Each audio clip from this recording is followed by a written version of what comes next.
بسم اللہ الرحمن الرحیم۔ السلام علیکم ورحمۃ اللہ وبرکاتہ۔ الحمد للہ رب العالمین والصلاة والسلام علی اشرف الانبیاء والمرسلین وعلی آلہ وصحبہ اجمعین، وبعد۔ اعوذ باللہ السمیع العلیم من الشیطان الرجیم، بسم اللہ الرحمن الرحیم۔ قل هل يستوي الذين يعلمون والذين لا يعلمون، وقال النبي صلى الله عليه وسلم طلب العلم فریضۃ على كل مسلم۔ محترم ناظرین کرام، آج کے اس درس میں آپ کو مسلمانوں کی تعلیمی پسماندگی، اسباب و علاج کے موضوع پر کچھ باتیں بتانے جا رہا ہوں۔ ہم سب جانتے ہیں مسلمانوں کا مذہبی، ثقافتی اور تاریخی سرمایہ اتنا شاندار ہے کہ دنیا کی کوئی قوم اس کی ہمسری نہیں کر سکتی۔ تاریخ گواہ ہے کہ اسلام نے اپنے پیروکاروں کو وحی الہی کے ذریعے پہلا درس تعلیم کا دیا ہے، اس لیے کہ تعلیم وہ بنیادی عنصر ہے جس کے بغیر انسان انسانی اخلاق و اقدار سے آراستہ نہیں ہو سکتا۔ تعلیم ایک ایسا قندیل ہے جس کے ذریعے سے ہم اپنی زندگی کو روشنی عطا کرتے ہیں، اسی کے ذریعے سے بھٹکے ہوئے اور گمراہ لوگوں کو صحیح راستے کی رہنمائی کرتے ہیں۔ یہ وہ نسخہ کیمیا ہیں جس کے بغیر پسماندگی کا خاتمہ ایک ایسا خواب ہے جو کبھی شرمندہ تعبیر نہیں ہو سکتا، بلکہ تعلیم کے بغیر انسان جانوروں کی طرح ہے، بلکہ بسا اوقات اس سے بھی بدتر ہے۔ اولئک کالانعام بل ہم اضل۔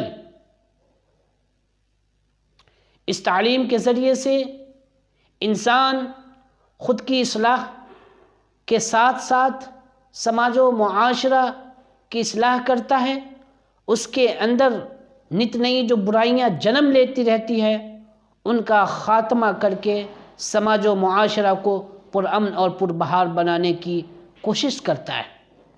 لیکن افسوس کہ جس مذہب نے تعلیم کی اس قدر اہمیت بتلائی اور تعلیم کے حصول پر اس قدر زور دیا کہ اسے واجب قرار دیا، آج اسی مذہب کے ماننے والے مسلمان تعلیمی میدان میں کس قدر پیچھے ہیں کہ سوائے افسوس کہ ہم کچھ نہیں کر سکتے۔ محترم ناظرین، میں آپ کو بتاؤں کہ مسلمانوں کی تعلیمی پسماندگی کے اسباب کیا ہو سکتے ہیں اور پھر اس کا کیا علاج ہو سکتا ہے۔ سب سے پہلا سبب یہ ہے کہ بھارتی مسلمانوں کا ایک بڑا طبقہ ایسا ہے جنہیں تعلیم کی اہمیت پتہ ہی نہیں، انہیں پتہ ہی نہیں کہ تعلیم کی کیا قدر ہے، اس کی کیا اہمیت ہے، اس کی کیا افادیت ہے انسانی زندگی کے اندر، یہ پتہ ہی نہیں ہے۔ دوسرا سبب جو اہم ہے وہ یہ ہے معاشی بدحالی۔ معاشی بدحالی کے سبب بھی آج ہندوستانی مسلمان تعلیمی میدان میں کافی پیچھے ہیں۔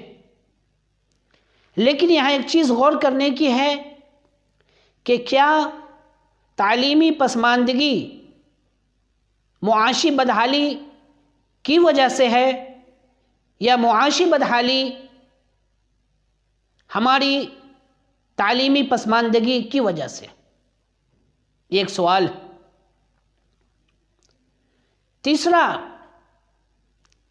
سبب اس کا یہ ہے کہ ہمارے بعض علماء کرام دنیاوی تعلیم کے تئیں بددل ہیں۔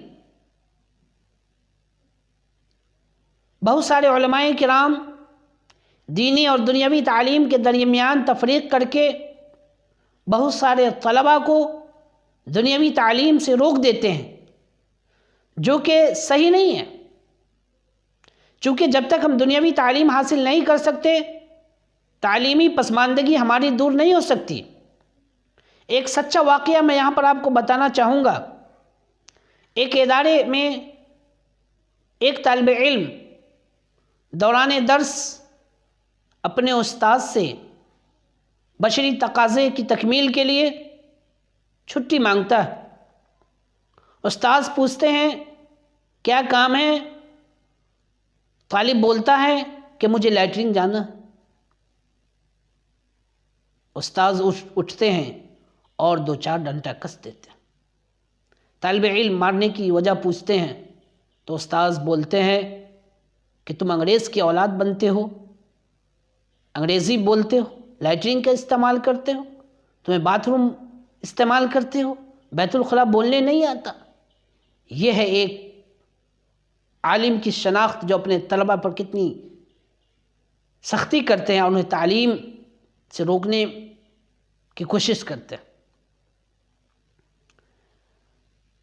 ایک اور سبب تعلیمی پسماندگی کا یہ ہے کہ سماج کے اندر آج ہمارے بچیوں کی تعلیم پر خصوصی دھیان نہیں دیا جاتا۔ بچیوں کی تعلیم محض معمولی قرآن اور 1-2 کتاب معمولی پڑھا کر انہیں وہیں پر ان کے تعلیمی سفر کی تکمیل وہیں پر کی جاتی ہے اور اعلیٰ تعلیم سے انہیں روک دیا جاتا ہے۔ یہ بھی ہماری تعلیمی پسماندگی کا ایک بہت بڑا سبب ہے۔ اب ان اسباب کا علاج کیا ہو سکتا ہے میں آپ کو بتاتا ہوں۔ پہلا علاج یہ ہے کہ والدین کی بڑی ذمہ داریاں ہیں کہ وہ اپنے بچوں اور بچیوں کی تعلیم و تربیت کے لیے اپنے اوقات میں سے کچھ وقت نکالیں تاکہ ان وقت کے اندر اپنی صحیح نگرانی میں رکھ کر اپنے بچوں اور بچیوں کی صحیح تعلیم و تربیت کر سکیں۔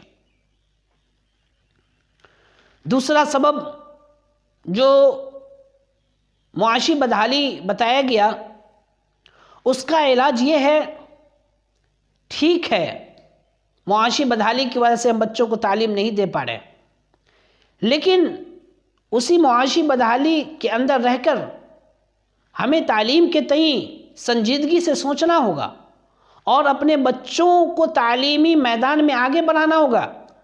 گرچہ ہمیں اپنے اوپر فاقہ کرنا پڑے، اس کے لیے ہمیں تیار رہنا چاہیے۔ ہم نبی کریم صلی اللہ علیہ وسلم کے عہد ذری سے ایک واقعہ بتانا چاہیں گے۔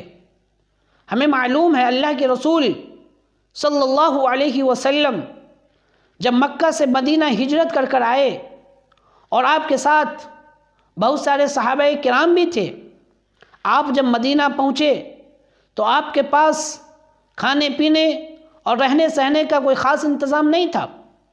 اس کے باوجود بھی اللہ کے رسول صلی اللہ علیہ وسلم نے عبادت کے لیے پہلی مسجد تعمیر کی اور صحابہ کرام کی تعلیم و تربیت کے لیے ایک چبوترا بنایا جسے صفہ کہا جاتا ہے۔